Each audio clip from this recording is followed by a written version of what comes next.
Get ready for more quirk. The critically acclaimed CBS original Elsbeth is back for season 2. CBS Thursday, Carrie Preston returns as the unexpectedly brilliant attorney Elsbeth Tassioni, working with the NYPD to catch the city's most well-heeled murderers. Every week brings new mysteries and surprising new guest stars, from Nathan Lane to Vanessa Williams, but always the same Elsbeth. Don't miss a moment. Elsbeth is all new on CBS Thursday at 10/9 Central as part of CBS Premiere Week and streaming on Paramount+. Does money stress you out? Let Facet flip your financial chaos into clarity. We feel way more confident and secure in our finances, and with that comes a sense of freedom. Financial planning from Facet is here to help you improve your life today, tomorrow, and every day after that. Facet was really the place where we saw all of the tools and the people coming together. Visit Facet.com, FACET.com to learn more. This ad is sponsored by Facet. Facet Wealth is an SEC registered investment advisor. This is not an offer to buy or sell securities, nor is it investment, legal, or tax advice. These testimonials are from current Facet members who are not compensated. All opinions are their own and not a guarantee of a similar outcome. What's good? It's Colleen Witt, and Eating While Broke is back for Season 3. Brought to you by the Black Effect Podcast Network and iHeartRadio. We're serving up some real stories and life lessons from people like Van Lathan, DC Young Fly, Bone Thugs and Harmony, and many more. They're sharing the dishes that got them through their struggles and the wisdom they gained along the way. We're cooking up something special, so tune in every Thursday.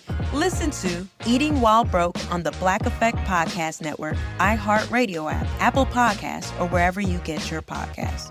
Presented by State Farm. Like a good neighbor, State Farm is there. The 2024 presidential election is here. MSNBC has the in-depth coverage and analysis you need. Our reporters are on the ground. Steve Kornacki is at the big board breaking down the races. Rachel Maddow and our Decision 2024 team will provide insight as results come in. And the Next Day Morning Joe will give you perspective on what it all means for the future of our country. Watch coverage of the 2024 presidential election, Tuesday, November 5th on MSNBC. Before we get started, a quick heads up that this episode contains mentions of violence. Hello, from Wonder Media Network, I'm Jenny Kaplan, and this is Womanica. October is the perfect time to delve into all things spooky. So this month, we're talking about women who give us goosebumps. Some are real-life creators of spine-chilling works of fiction. Others are the subjects of frightening folklore. Either way, these scream queens are sure to give you a scare. Today, we're talking about a woman whose confessions spun shocking stories that bewitched her fellow Scots. Whether her tales were true or not, their subversive nature struck fear into the hearts of many and added fuel to the fire of a national moral panic. Meet Isobel Gowdie. Isobel Gowdie was alive during the mid-1600s. It was a time of great upheaval in Scottish history, particularly for women. And it was particularly influenced by the aftermath of the Scottish Reformation, when the country broke away from the Catholic Church and became Protestant. As the state shifted to a new form of religion, political, social, and economic life was in flux. Mainstream Scottish society became more sensitive to dissenting voices, and they sought to eradicate anyone who spoke against the prevailing religious ideology. Influential members of the ruling elite, including the King of Scotland himself, became deeply concerned about the possibility of sorcery. In 1563, the Scottish Parliament had passed the Witchcraft Act, which made witchcraft a capital crime. It was around this time that witch hunting became seen as a more legitimate profession in Scotland. Witch hunters, also known as prickers, were paid by the number of so-called witches they found. This was an appealing financial incentive that prompted many to lean into their most paranoia-induced instincts. This was the environment Isobel was born into. There aren't any records, but she was likely from a village near the Scottish Highlands. For most of her life, she lived in a small earthen house with her husband, who was probably a farm worker. We don't know much about Isobel's childhood, but we do know that her life took a drastic turn. In 1662, Isobel was targeted by a local pricker and accused of witchcraft. While in custody, she confessed that she covenanted with the devil and was part of a larger coven of witches.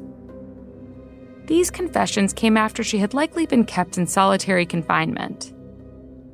And while some historians say the confessions were voluntary, Others suspect that Isobel was subject to certain forms of torture, like beating and sleep deprivation. Between the spring of 1661 and the fall of 1662, at least 664 people across Scotland were accused of witchcraft, Isobel among them.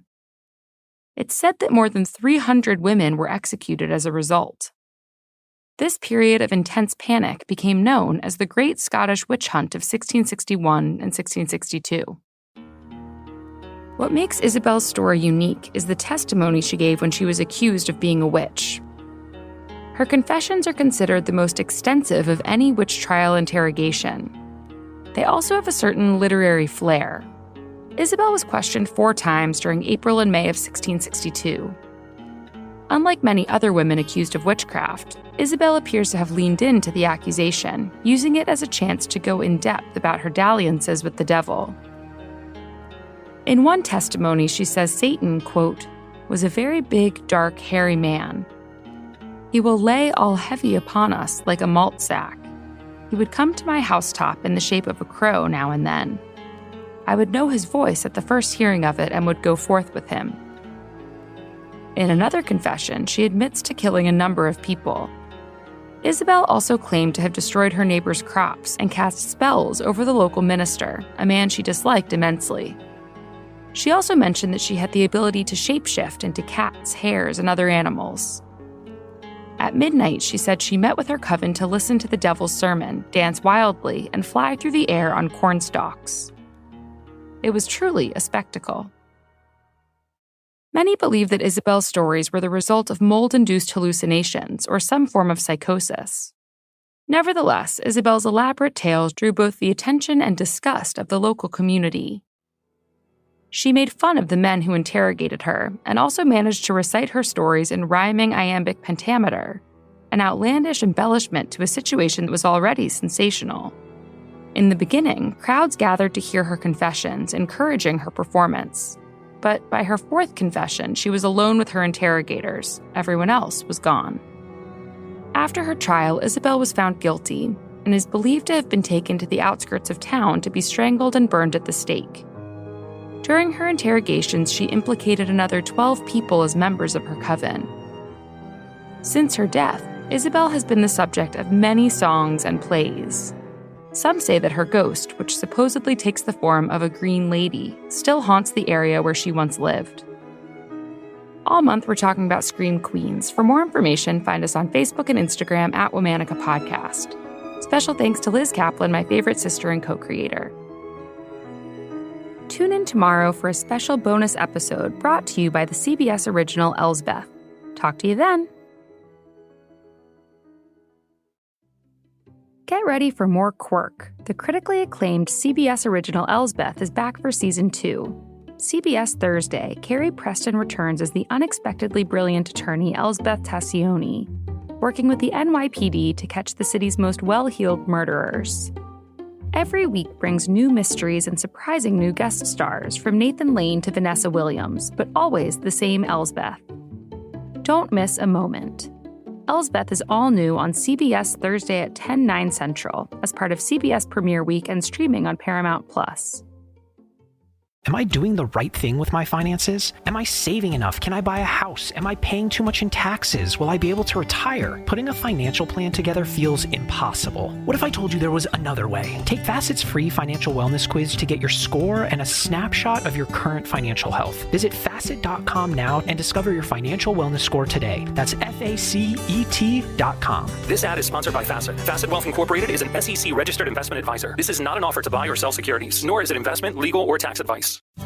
Need to shake up your routine? Gorton Seafood has you covered with the most satisfying crunch this side of the freezer aisle. Snack on the golden crunch of their popcorn, butterfly, and southern-style shrimp. Or turn to their beer-battered fillets and classic fish sticks for an easy protein add to your favorite weeknight dinner. When it comes to easy restaurant-quality flavor in your own home, nothing beats the fresh-tasting seafood Gorton's has brought to the table for 175 years. Visit Gortons.com to learn more. Hi, I'm William Googe, a Vury collaborator and professional ultra runner. I know performance wear, and my go-to is the Core Short from Vury. Perfect for running, training, or relaxing. Check them out at Vuori.com/William, where new customers will receive 20% off their first order, plus free US shipping on orders over $75 and free returns. Exclusions apply. Visit the website for full terms and conditions.